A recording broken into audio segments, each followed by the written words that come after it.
روحام کجاست؟ خوابیده، گفت صبحانه نمیخورم.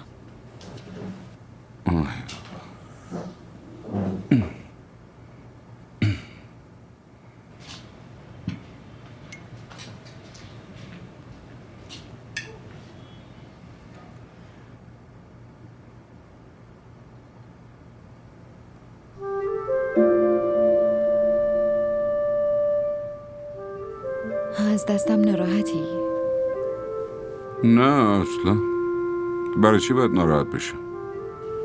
این که بدون اجازت گردنبند خریدم و از انوشم پول گرفتم. اون قضیه دیگه تموم شد عزیزم. پولو که پس بدی دیگه یادمم نمیمونه که چه حماقتی کردی. چرا میگی حماقت؟ ببخشید که گفتم حماقت. نیازی نیست. قبول دارم یکم اشتباه کردم، ولی اینو قبول ندارم که آرزو کردن حماقته. شاید خواب برآورده نشه، ولی همه خواب میبینن. آرزو هم همینه، همه براش تلاش میکنن. اینطوری باشه همه احمقن، نه؟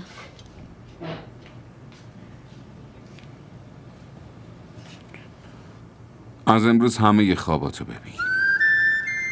چیزی هم که به دست نیاوردی آرزوشو کن. من هستم دیگه. همه تلاشمو میکنم.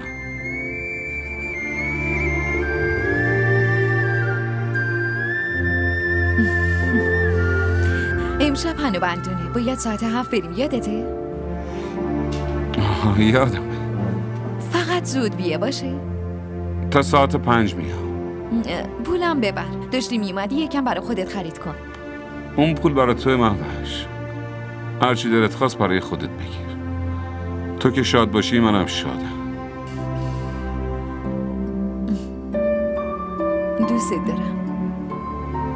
منم دوست دارم.